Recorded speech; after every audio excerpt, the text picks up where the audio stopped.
sekali Yesus, selamanya Yesus, harapanku takkan hilang karena... Haleluya, puji Tuhan. Selamat kita berjumpa kembali, sahabat pendengar yang baik dan diberkati Tuhan. Sebelum kita akan merenungkan firman Tuhan, terlebih dahulu kita berdoa. Terima kasih Tuhan buat anugerah-Mu, buat kebaikan-Mu yang sungguh indah dalam hidup kami, sehingga kami ada sampai saat ini. Sebelum kami beraktivitas, Tuhan tolong kami rindu sekali diisi dengan hal-hal rohani melalui kebenaran firman. Sucikan dan kuduskan kami, supaya kami boleh memahami firman yang luar biasa, boleh ada dalam hidup kami. Terima kasih Tuhan, kami siap dalam nama Yesus. Amin. Saudara-saudara dalam kasih Tuhan, pada hari ini saya mengajak untuk membaca di dalam 1 Korintus pasal 6 ayat 18. Di sana dikatakan, jauhkanlah dirimu dari percabulan. Setiap dosa lain yang dilakukan manusia terjadi di luar dirinya. Tetapi orang yang melakukan percabulan berdosa terhadap dirinya sendiri. Tema kita pada kesempatan ini adalah hidup dalam kesucian. Saudara-saudara di dalam kasih Tuhan Yesus, di hari-hari ini adalah begitu jarang orang bicara tentang kesucian. Kalau ada hanya sekedar, lebih kepada permintaan keinginan jasmani dan bagaimana supaya berhasil, itu semua tidak salah.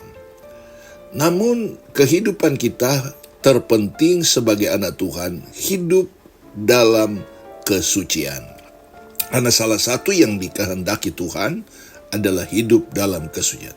Sebenar-benarnya manusia, Alkitab berkata bahwa manusia itu kebenarannya hanya seperti kain kotor.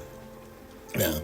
Namun oleh karena kasih karunia Tuhan, maka Tuhan pulihkan, Tuhan sucikan kita melalui pengorbanannya di kayu salib. Haleluya. Nah, hal lain yang harus kita teladani dari kehidupan Paulus adalah komitmennya dalam menjaga kesucian dan kekudusan hidupnya. Ia berkata, saudara-saudaraku yang kekasih, karena kita sekarang memiliki janji-janji itu, marilah kita menyucikan diri kita dari semua pencemaran jasmani dan rohani. Dan dengan demikian menyempurnakan kekudusan kita dalam takut akan Allah. Dalam 2 Korintus pasal 7 ayat 1. Saudara-saudara, di sini ditegaskan bahwa setiap dosa yang dilakukan manusia terjadi di luar dirinya. Namun orang yang melakukan pencabulan atau dosa seksual lainnya berdosa terhadap dirinya sendiri. Dosa seksual saat ini begitu merajalela. Di mana-mana terjadi penyerang. Ya. Dan terjadi dan menyerang siapa saja dan kapan saja. Pengaruh pornografi melalui VCD, DVD, ataupun internet semakin memudahkan orang jatuh dalam dosa sejenis ini.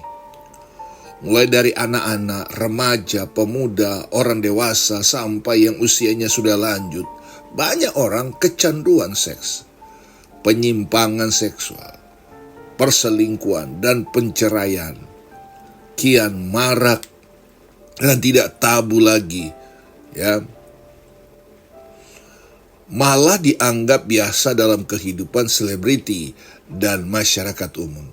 Namun Alkitab menegaskan bahwa perkawinan orang Kristen itu merupakan gambaran persekutuan antara Tuhan dan gerejanya. Kita baca itu di dalam Efesus pasal 5 ayat 22-23. Jadi berhati-hatilah, karena seringkali iblis menggunakan perangkap seks ini untuk menjatuhkan iman orang Kristen. Terlebih bagi para hamba Tuhan dan pemimpin-pemimpin rohani. Jangan pernah merasa kuat, sebab itu siapa yang menyangka bahwa ia teguh berdiri, hati-hatilah supaya ia jangan jatuh. Di dalam 1 Korintus pasal yang ke-10 ayatnya yang ke-12, ada contoh dalam Alkitab, Simson dan Daud, keduanya jatuh dalam perangkap dosa seks. Ini harus menanggung akibat yang fatal.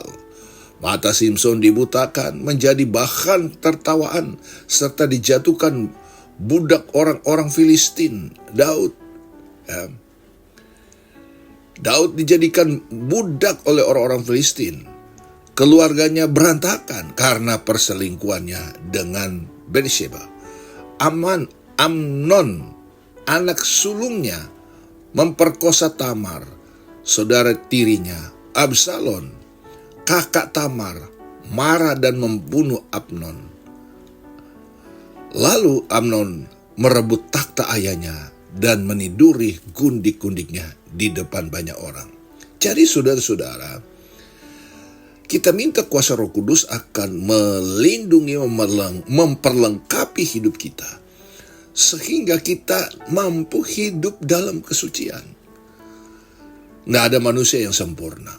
Hanya Yesus yang sanggup menyempurnakan kita lewat pekerjaan Roh.